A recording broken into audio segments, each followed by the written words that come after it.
It wasn't long after 24-year-old Jennifer Patterson moved into her dream home when she began to notice unexplainable activity. On several different occasions, when I would come home from work, I would hear like people talking in the house. You couldn't ever really tell what they were saying, but you could tell that they were having a conversation. Things would get even stranger at her housewarming party. So I had invited one of my friends, and she brought one of her friends and her friend's boyfriend.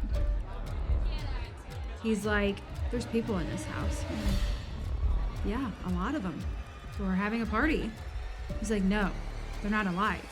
And they don't want you to be here. This is their house. Her dream home slowly turned into a real-life nightmare. Both of us were asleep for some time, and it sounded like someone kicked the front door in. I mean, I was shoved down the stairs. I think that was when the realization really set in that my house was haunted.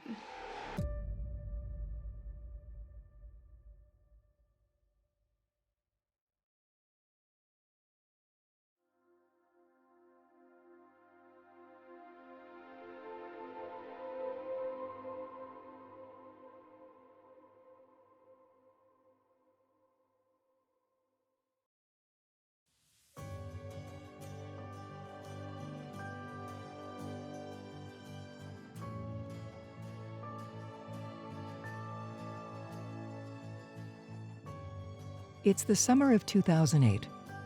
24-year-old Jennifer Patterson is ready to start the next chapter of her life and find a place of her own. When I graduated high school, I lived in town, just like a couple blocks from my parents.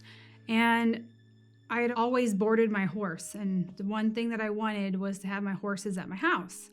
So a couple years after, I graduated, my dad talked to this guy and he's like, hey, my dad just died. The house has 5 acres and a barn. Would you guys be interested in looking at it to possibly buy it? And my dad told me about it, and he's like, it's a pretty, cheap for that amount of land and the size of the house for one person, so. When this seemingly great opportunity was offered, Jennifer decided to take a look at the house. There was a stocked pond in the back. It had a cute little front porch, and in the living room there were like these wooden beams that were exposed that I thought were really cute. She immediately fell in love with the craftsmanship inside the home and knew the 5-acre property would be perfect for her 2 horses. There were just things in the house that I thought were neat for, a little country house. I saw the potential and I loved some of the character of the house, and so we bought it.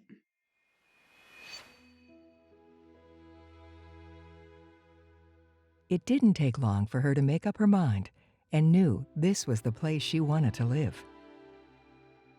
Before I even moved in, I had the keys, but I hadn't moved in. This girl that I was working with, she wanted to see the house. She's like, let's go look at the house because, we were friends and we were bored. So I was like, okay, let's go out there.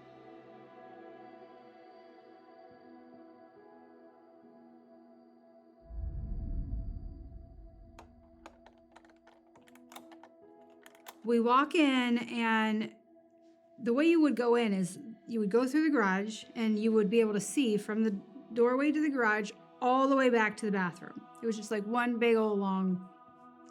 And she walked in first and she goes, who else is here? I'm like, nobody, just us.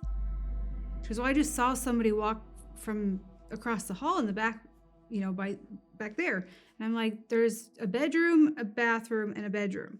There's nobody here. She goes, well, I just saw somebody walk across the hallway.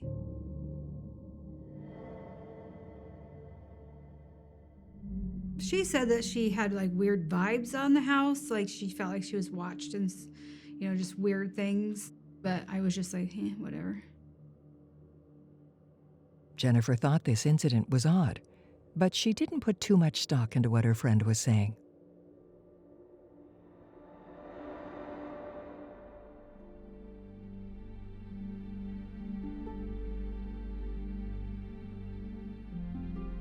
Over the next few days, Jennifer finally began moving her belongings inside the home.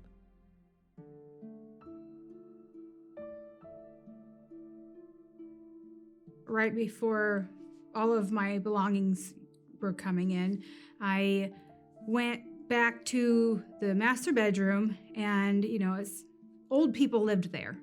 So it kind of smelled like a nursing home. But then as soon as I would turn around to go out of the room, a giant whiff of aftershave, the old stinky kind, like the old Spice, it would come and be waft. And I'd be like, oh God.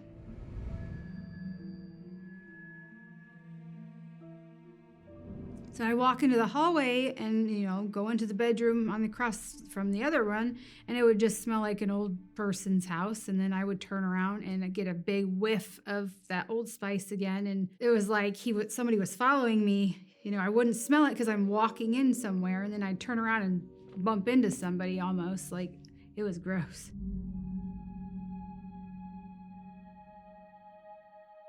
I looked in the bathroom in the medicine cabinet, but there was nothing in there. There was a closet in the hallway, but it was empty.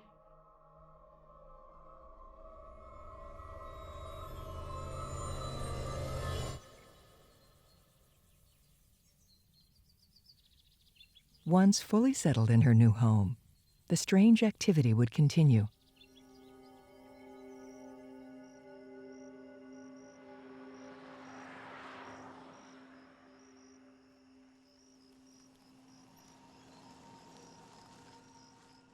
On several different occasions, when I would come home from work, I would hear people talking in the house.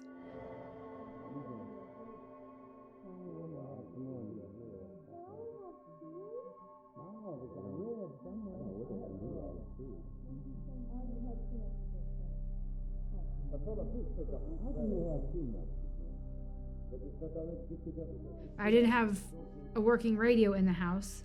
I had a TV, but the TV was off. There were other times when I'd be in bed and I would hear people talking in the bedroom across from mine.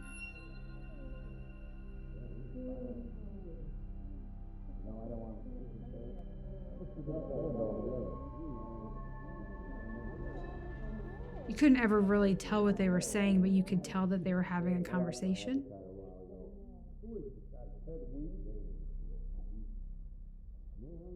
By the sound of the voices, I could never gauge how far or away they would be. It was almost like you could just hear somebody talking, and you'd turn around to look to see where it came from, and it stops.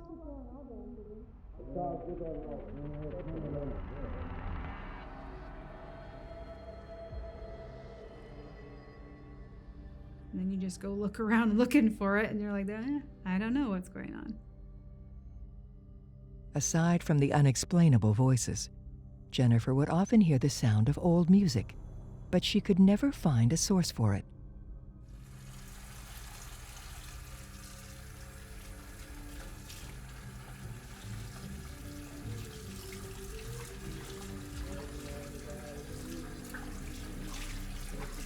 There were times when I would hear music, and the TV would be off, and I would just be either laying in bed or maybe doing the dishes or something. But I could never find the source. I would look, maybe there's a car coming down the road with loud music, but I would look as I'm hearing the music and there would be no cars. It was hard to really hear it, but it was kind of like the old twangy country. Sometimes it wasn't like new country. It was like the old twangy country, from the, 30s, 40s.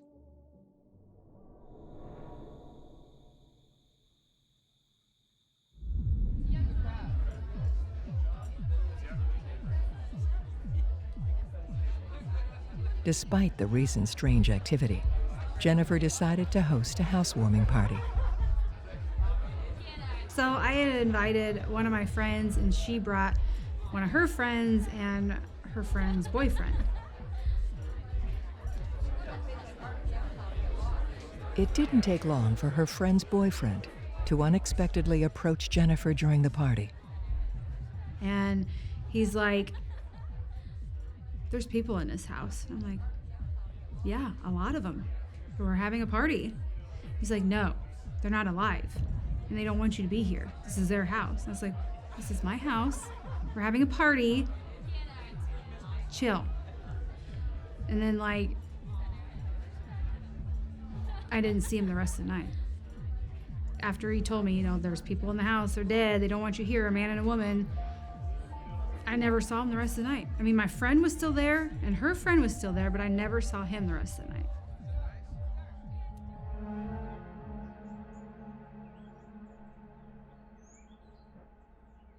The next day, Jennifer tells her friend about the odd interaction she had the night before.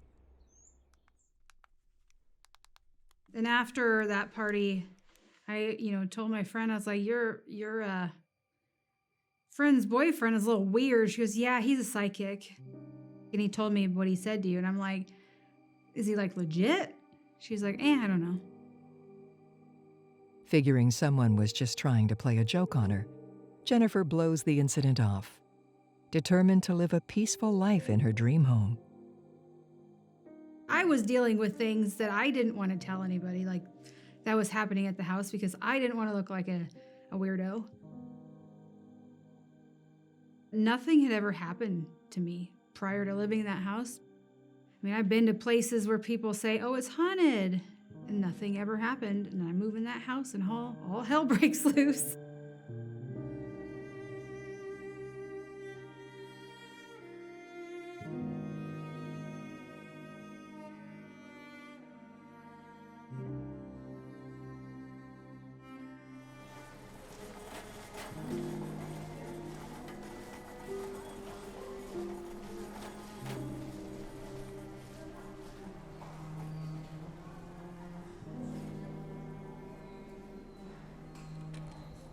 Around the same time, one of Jennifer's co-workers approached her, explaining that she knew the previous owners who had lived in her house. She was like, "So you bought the place?" And I was like, "Yeah, it's it's really cute." And she's like, "Oh, I knew the owners." I'm like, "Oh yeah?" She's like, "Yeah." According to the co-worker, Carl Johnson had built the home for his wife, and they had lived in the house for decades. He built the house for him and his wife and their 4 kids. They lived in the basement while he built the upstairs. They were very religious. She passed away in what was my bedroom. He wasn't the same once his wife passed away. He loved her so much. He wouldn't use the dishwasher because she was the only one that could run the dishwasher. She was the only one that could load it and unload it. So he would never use the dishwasher. Johnson became distraught and very isolated after the passing of his wife. And she said that he would just sit in the living room and pretty much mourn her death until he passed away. Jennifer had also learned that the previous owner, Carl Johnson, had died in the home exactly a year before she moved in. I just knew that the parents had died. I didn't know that they died in the house when we bought it. If it is haunted, it's just the people that live there because they loved the house. And that's what I kept telling myself. After this shocking discovery, the activity in her home slowly began increasing. Well, the attic door wasn't shut all the way, so I went over there and I shut it and I pulled on it to make sure, it was secure. My dogs were on the couch sleeping and I was just watching TV, and all of a sudden that attic door just bam opens up and hits the door jamb behind it.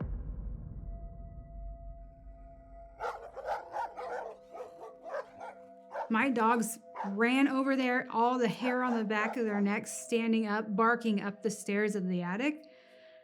They were pissed. And they just kept barking, and I'm just like, nope, I ain't going over there to see what it is. You guys can take care of it. That scared them, which scared me really bad. I had never seen like my dogs that mad.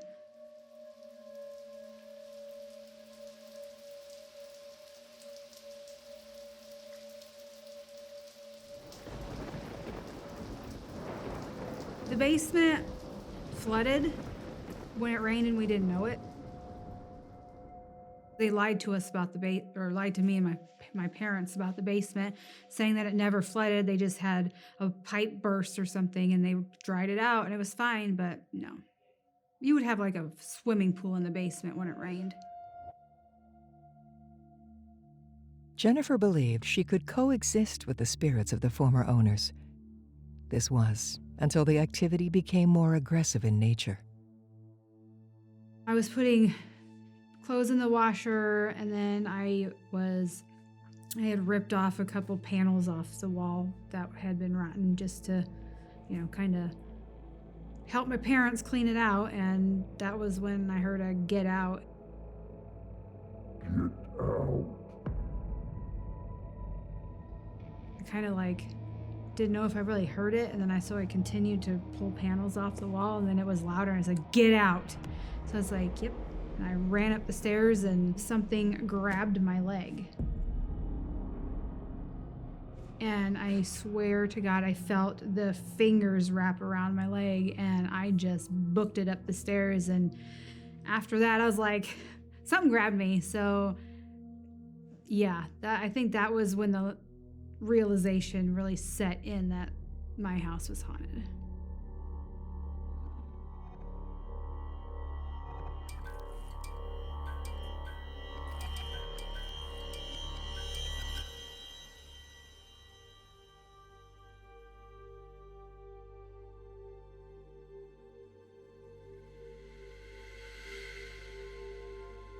Months would pass by while the strange activity continued. So one night I got home and there was a big picture window in the front of the house. I'm getting out of my car and I see a silhouette of this, it must have been like a big old silhouette of a man.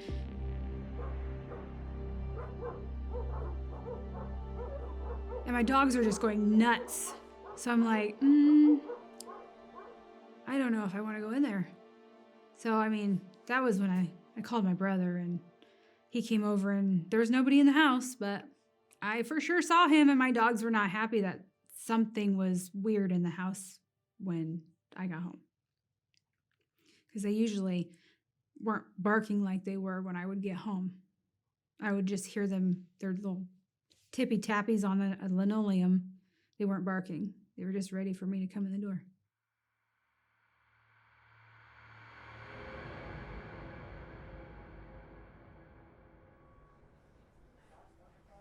After becoming closer to co-worker Sean Williams, Jennifer begins telling him about the unexplainable things that have been happening in her home.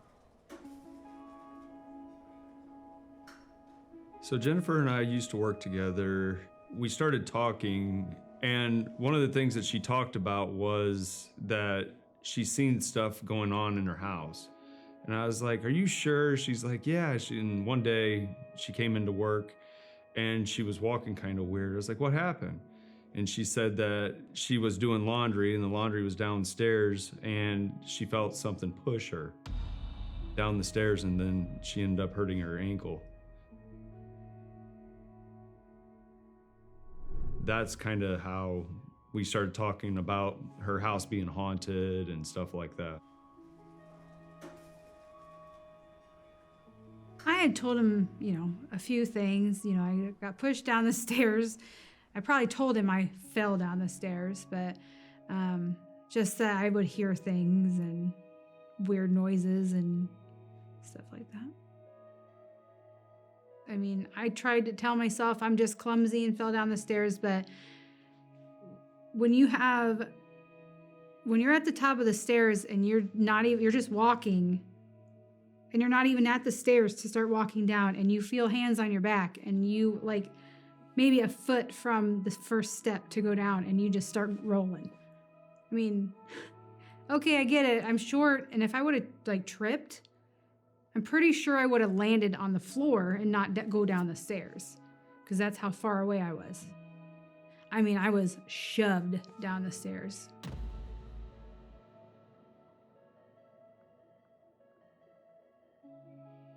I was just kind of wanting to understand it more, and because everything that I do, I'm really a guy of science. I like to understand things, and so it did intrigue me, but I was also kind of leery of like, is it really true? And After becoming close friends, Sean would eventually ask Jennifer to go on a date.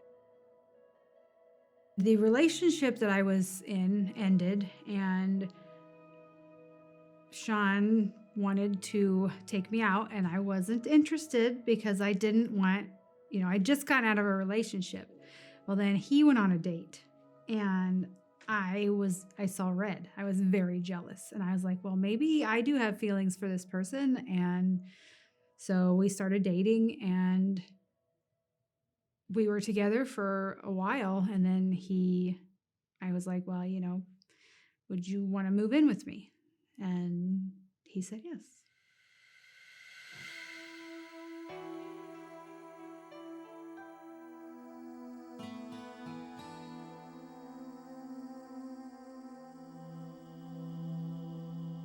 so it was a 2-bedroom house, and we were in the one side, and the other side was the kids' room, and there was flies that seemed to develop in that room. We'd clean them up, and they just came back, and it only seemed to be kind of in their room. Never understood why, or could not find out. There was no smell, no methane, nothing that seemed to be attracting the flies. They just always ended up by that window. The flies actually didn't start piling up until Sean moved in. Every time I would vacuum up the flies that were, dying in the kids' room, the next day I would come back and there would be 80 more. To where I would vacuum those up again, and the next day there'd be more.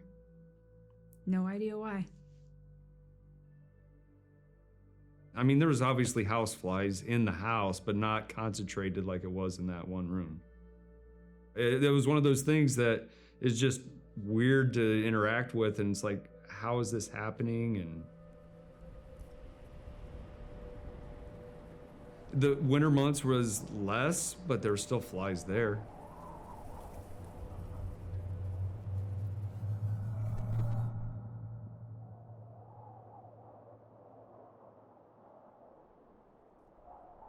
"60-mile-an-hour winds blamed for leaving the town of Eureka in the dark, and the local hospital on a backup generator for most of today."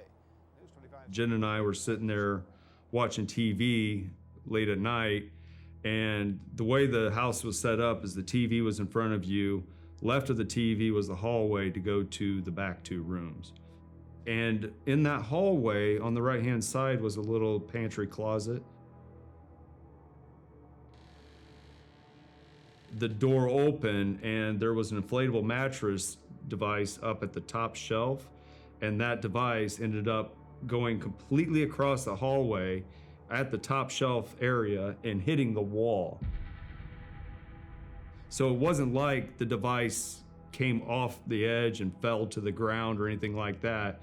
It cleared a 3-foot hallway and hit the wall approximately the same height as where it was being stored.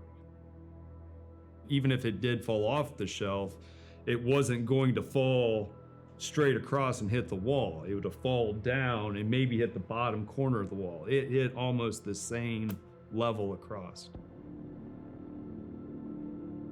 He's very smart, and he usually can figure out anything. But when he couldn't, he's like, I now, realize that this is something that I can't figure out. And I never faulted you, but I figured there was a way to, explain it. But now I can't explain it, so I know what you were talking about. It's like, what's going on and how is this happening?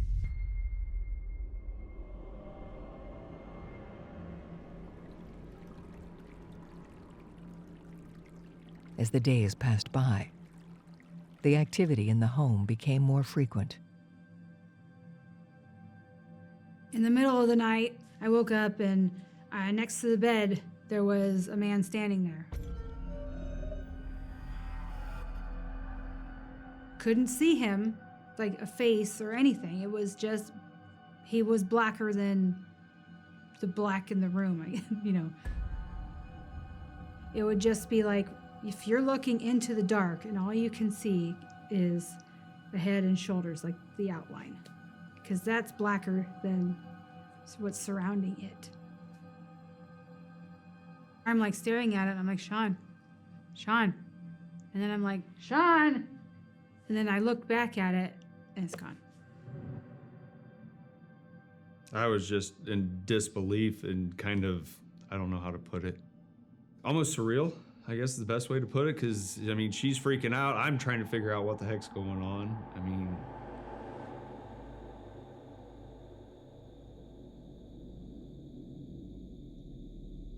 During another night, just about a year after he moved in, Sean would become fed up with the unexplainable activity. We were, laying in bed, and I always push the button to lock my bedroom door at night. Don't ask me why. I always lock my door. Sound asleep, and I hear the doorknob turn, and out popped you hear the pop of the lock, and the door opened. Nope. That's woke me up, because I'm a very light sleeper anyways, and that woke me up and scared the crap out of me. Hours after falling back asleep, Jennifer and Sean would suddenly be awakened by a loud bang. it was probably 1, 2 a.m. Both of us were asleep for some time, and it sounded like someone kicked the front door in.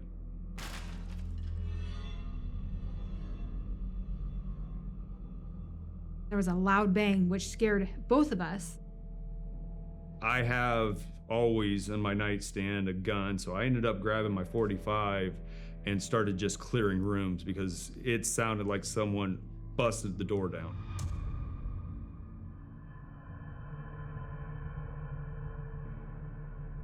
Cleared the upstairs, went downstairs, cleared the downstairs, could not find anything that made the sound, so I went outside and started clearing the outside. We lived at her house was on, 5 acres? So we ended up clearing the 5 acres, and I could not figure it out. Nothing was open, no damage, but it was enough that it woke both of us up. And like I said, I grabbed my gun and started clearing rooms, trying to figure out what was going on. When I was living at the house, that was my biggest concern, is protecting my family. I didn't physically have anything malicious happen to me. Jen did. And that's what the concerning part was, is, protecting my wife and my kids. How do you protect it against something that you can't touch?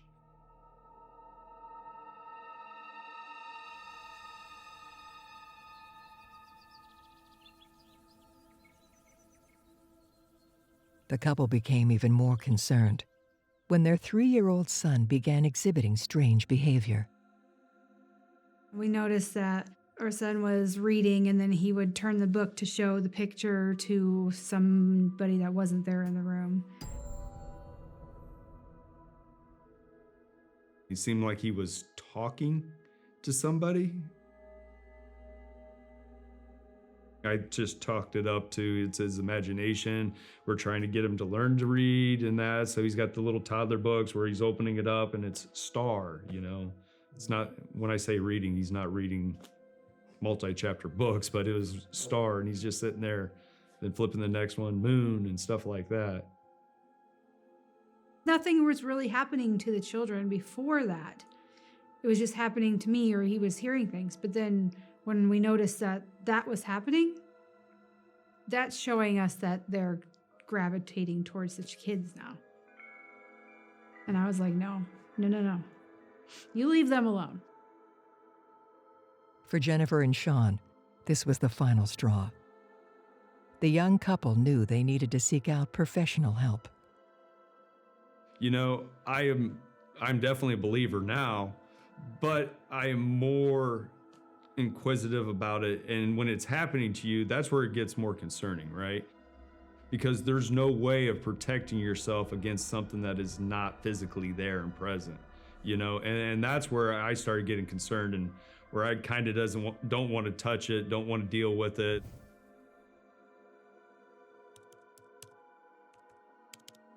I figured, we needed some help. I had reached out actually to someone else that was kind of a big paranormal investigator, and he emailed me back and said it wasn't worth his time. So then I went local. Jen was talking with people and wanted to research the house, and so we ended up finding this one people that would go through and look at the house. In July of 2013, the Fort Wayne Shadow Chasers Para sisters agreed to come out and investigate the home and property.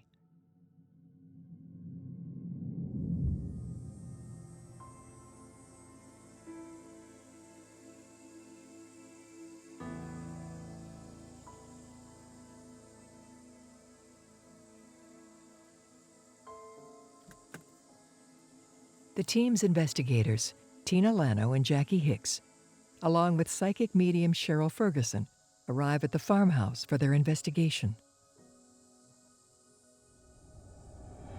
When they came the first time, I actually stayed. I wanted to see, I was kind of fascinated by paranormal investigating and things like that, but I stayed, and they just, did EVP sessions and just walked around the house checking for, with the EMF detector and just asking questions. And then that's pretty much all they did.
What was that?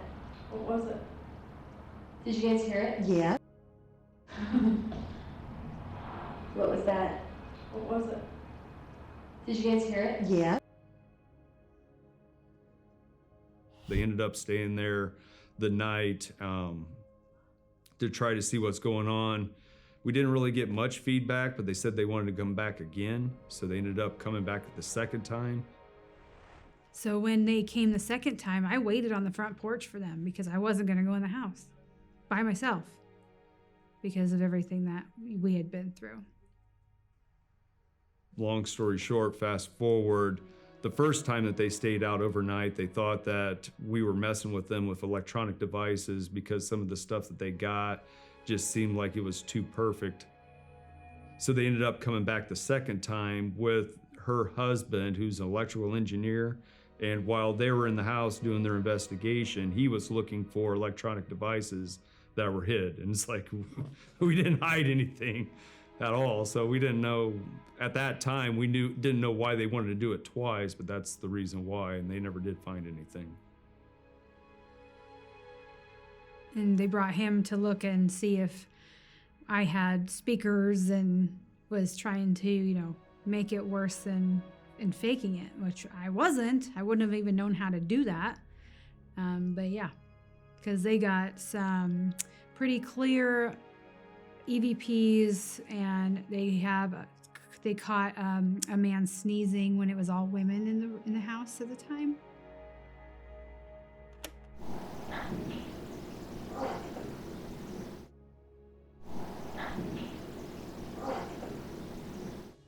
And I know that they got an EVP, I believe it was when I was leaving, and it says don't go.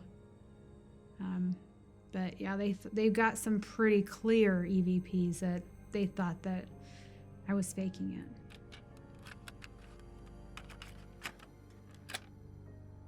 I thought you meant that 6 of you lived here. I did too. Who is that? I thought you meant that 6 of you lived here. I did too. Who is that?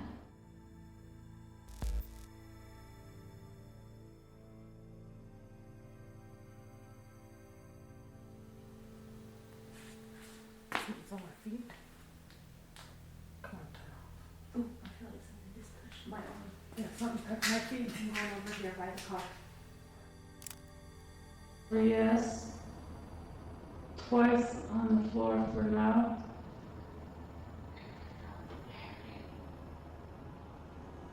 I heard a yes, it was one thump.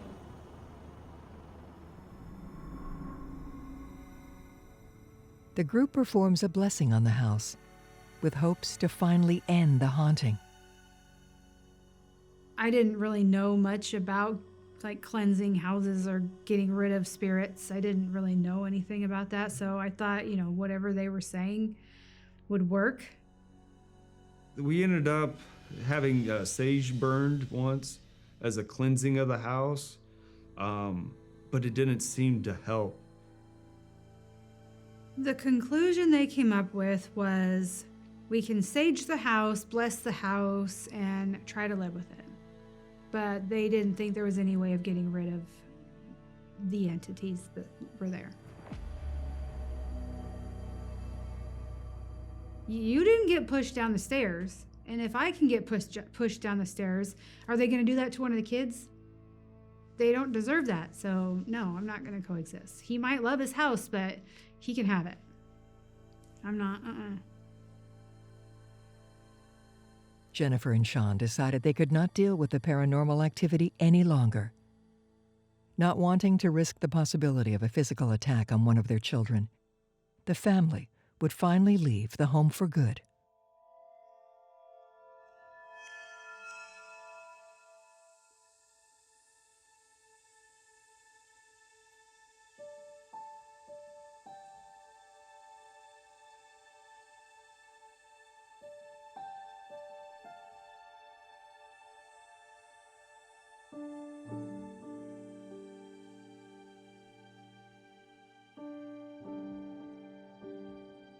So my parents took over the house to finish renovating and they were going to sell it for me.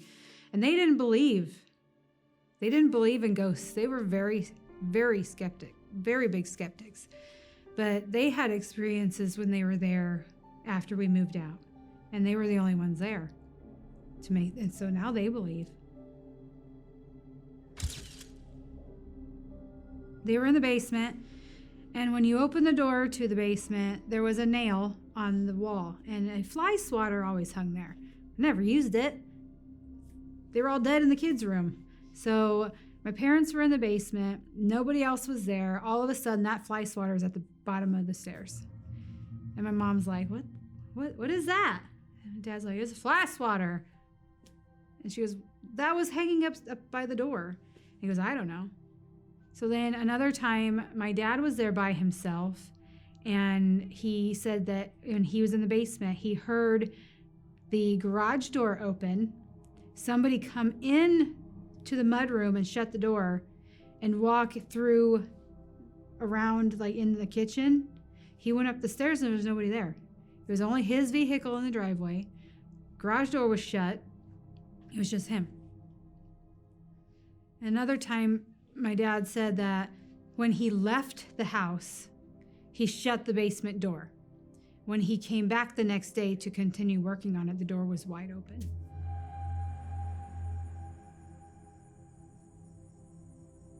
When they were finished with their renovations, we put it on the market and had a realtor, and she sold it for us. And I think it's been sold 2 or 3 times now since we've lived there. Everything that we tried didn't seem to help, so that's the reason why we ended up just moving out of there. And after we moved out, we haven't had anything happen since.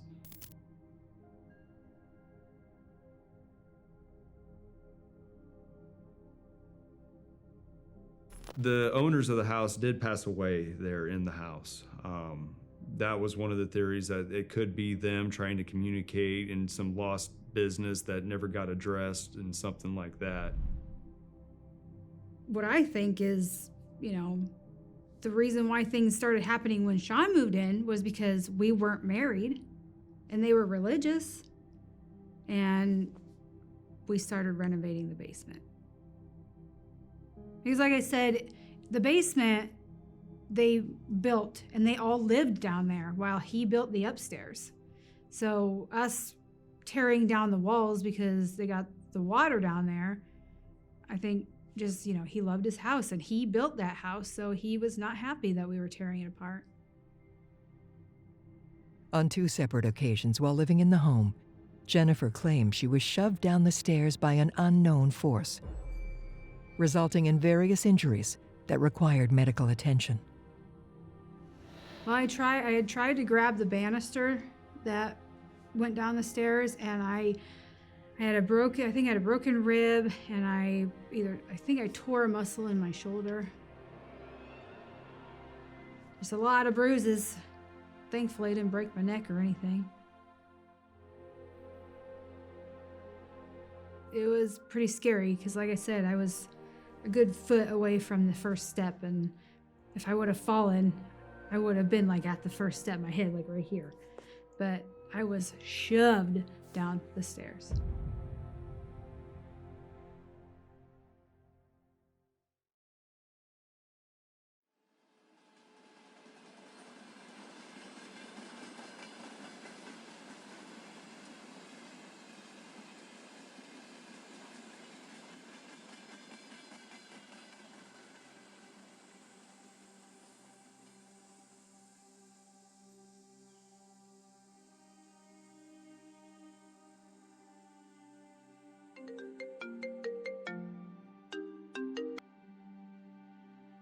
In 2015, Jennifer would be contacted by New Dominion Pictures, a production company based out of Virginia, who were at the time searching for terrifying paranormal stories to share in Discovery Channel's upcoming 8th season of the hit show, A Haunting.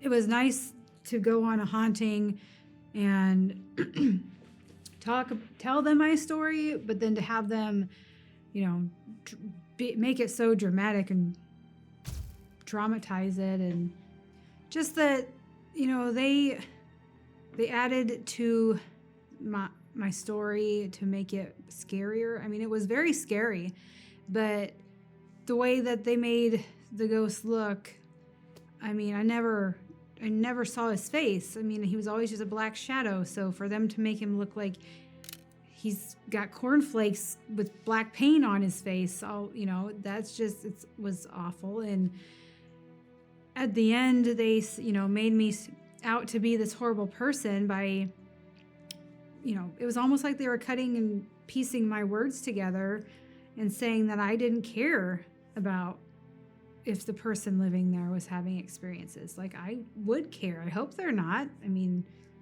but I don't know if they are. So, I mean, if I were to do it again, I probably would have paid more attention to their because I always watched the show before, but I thought that it was like genuine because I never talked to anybody that, did the show or anything. So it was just, I thought that they were going to be true. And the lady that was doing the questions, she pretty much told me that it was going to follow my story. So the actress who played me reached out to me like right before the episode aired, and we were talking, and she had told me that she wanted to know the true story because she said that a lot of the stuff they were telling them to do wasn't even like part of the script.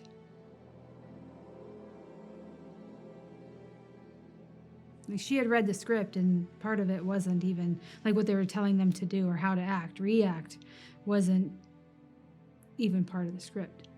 Like, they were improvising on that's not dramatic enough, let's do it this way.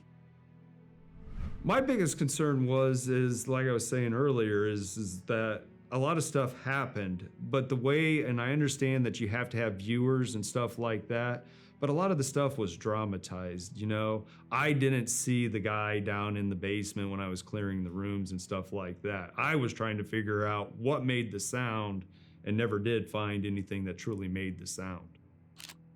And that's kind of where, it's all about ethics, and it's all about, we really want to understand that ghosts are real, we really need to make sure that the true information is getting out, because once you start putting this stuff in that ends up discrediting the story, then you're discrediting the whole what's actually happening. And so everyone goes into this disbelief that it's not real. In addition to fabricating what Jennifer and Sean told them during their interviews, the show also failed to include some key pieces of the story. The scariest one that I think that a haunting didn't want to mess with was with my dogs, because it's hard. They have, a budget. Dogs are hard to manage and had a small budget, I guess. And but when the door flung open to the attic and my dogs ran over there freaking out, that was a big one that they should have, maybe not put so much into this. They should have put that scene in there, because that was very scary. I just random pictures of my dogs that I took in the living room, and there's like smoke right in front of them. And the local newspaper, when they found out a haunting was going to do my story, I had sent the newspaper those pictures, and people are like, she says smoking in her house. That's an ashtray right there. No, I don't smoke in my house. I have dogs. Hello, stupid.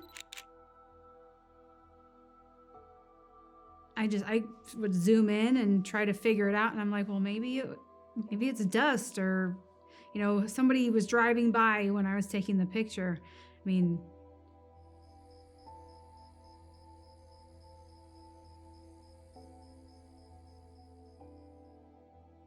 I had someone from TheGhostFiles reach out to me after we had moved out. The house was empty and everything, but they sent me the paperwork, and I signed it for them to come out with Amy to walk through the house. But after I signed the paperwork, they never got back with me. So, I mean, that was the only other thing that was going to happen at that house that I know of. After their horrifying experience living in the house, Jennifer and Sean became more interested in learning about paranormal phenomena. Afterwards, it intrigued my interest. We did go other places that were supposedly haunted. There's a place in Columbia City, the jail. We ended up going there and did some things, and I didn't really see anything there. I actually, down in the basement, is supposed to be the most haunted spot in the jail. I had lights off and had my recorder on, and I was down there for probably 10, 15 minutes, and I didn't see anything there, and nothing was recorded. But it did intrigue me, like I said, so I did do a couple ghost hunts and that, and never had anything there at the house. I did.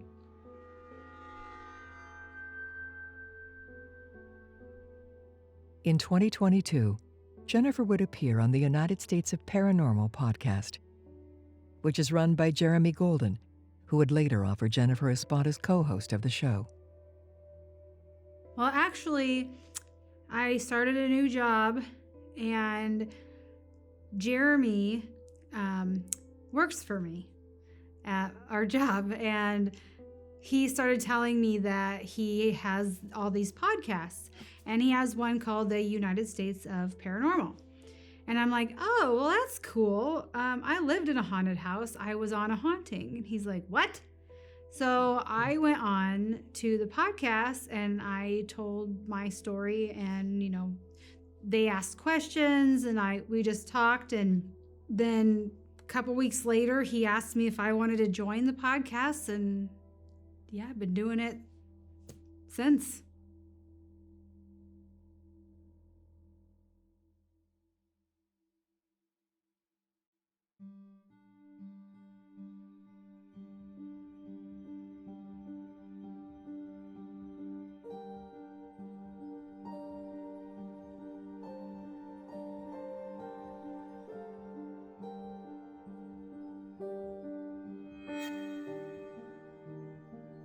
The realtor was aware of why we moved out, and I don't know if they disclosed that to the new owner, but I mean, I wouldn't want anybody to go through what we did in their home.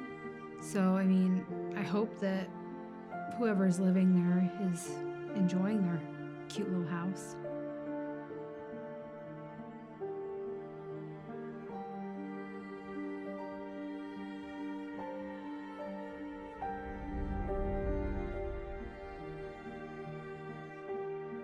If something was to attack, what do?